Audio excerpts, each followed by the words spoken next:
Hello বন্ধুরা, স্বাগতম জানাচ্ছি আমার চ্যানেলে। তো আজ আমরা যে বিষয় নিয়ে কাজ করব সেটা হলো অ্যান্ড্রয়েড ফোনের অ্যাপগুলি কিভাবে আমরা রিস্টোর বা ব্যাকআপ করতে পারবো।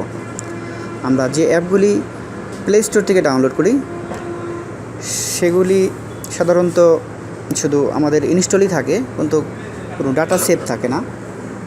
তো সেক্ষেত্রে আমরা যদি অ্যাপগুলি মেমোরি কার্ডে যদি ব্যাকআপ করে রাখি তাহলে পরবর্তীতে আমরা কাজ করতে পারবো, বা আমরা এখান থেকে যদি প্রয়োজনীয় কোনো অ্যাপ থাকে কম্পিউটারে রেখে দিতে পারবো। তো আমরা এই অ্যাপগুলি ব্যাকআপ কীভাবে করব সেটাই আমি দেখাবো আপনাদের।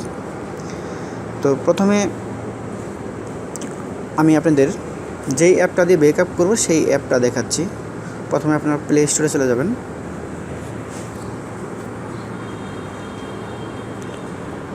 প্লে স্টোরে গিয়ে সার্চ দেবেন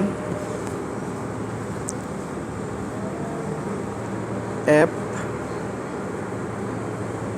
ব্যাকআপ।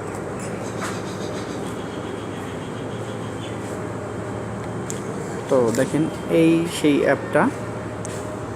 তো এই অ্যাপটি আপনারা ইনস্টল করে নেবেন। তো আমার ইনস্টল করা আছে। তো আমি আপনাদের দেখাচ্ছি কীভাবে ব্যাকআপ করবেন।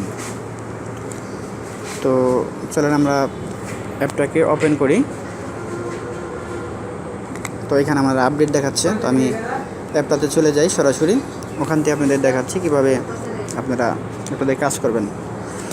তো অ্যাপটা ইনস্টল করার পরে অ্যাপটা ওপেন করে আপনারা যে প্রয়োজনে যে অ্যাপগুলি আছে সেগুলি যখন ব্যাকআপ করবেন তখন এইখানে টিক মার্ক দিয়ে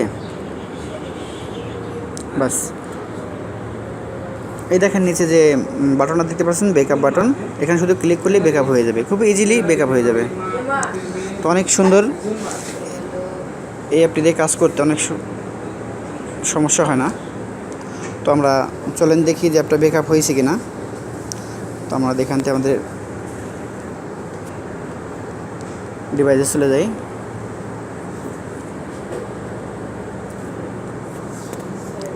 তো দেখেন আমাদের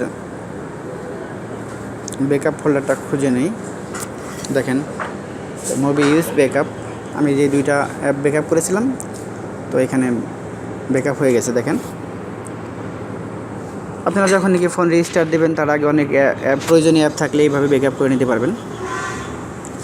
তাহলে আপনাদের অ্যাপগুলি আর পরবর্তীতে খুঁজতে হবে না বা এমবি দিয়ে ডাউনলোড করতে হবে না। তো ধন্যবাদ সবাইকে ভিডিওটা দেখার জন্য। ভালো থাকবেন সবাই।